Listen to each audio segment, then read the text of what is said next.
সঠিক পদ্ধতিতে pregnancy test করা কিভাবে যায় তা জানাবো।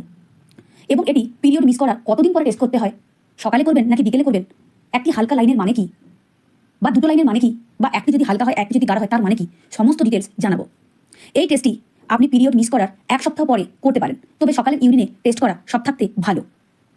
এর জন্য আপনাকে একটি পাত্রে সকালের ইউরিন সংগ্রহ করতে হবে, আর এই প্যাকেটের মধ্যে দেওয়া ড্রপারের সাহায্যে 3 ড্রপ ইউরিন এই গর্তের মধ্যে আপনাকে দিতে হবে। এরপর আপনাকে মোটামুটি 3 থেকে 5 মিনিটের মতো অপেক্ষা করতে হবে। চেষ্টা করবেন এটি যেন সমতল জায়গার মধ্যে আপনি এই কিটটি রাখেন, উঁচু নিচু যেন জায়গা না হয়। এরপর আপনাকে অপেক্ষা করতে হবে রেজাল্টের জন্য। 2টি লাইনের মানে কি, তা হলো আপনি প্রেগনেন্ট, আপনাকে অনেক অনেক শুভেচ্ছা। আর যদি দেখেন একটি লাইন গাঢ় আর একটি লাইন হালকা, তার মানেও 90% ক্ষেত্রে আপনি গর্ভবতী, তবে আপনাকে টেস্টটি আরেকবার রিপিট করতে হবে। যদি দেখেন একটি পিঙ্ক লাইন, তাহলে আপনি গর্ভবতী নন। অনেক সময় দেখা যায় যে টেস্ট কিটের মধ্যে কোনো কিছুই লাইন এলো না, তার মানে এই টেস্টটি আপনাকে আরেকবার করতে হবে। হয় কিটের কোনো সমস্যা ছিল, না হলে আপনি সঠিকভাবে টেস্টটি করতে পারেননি।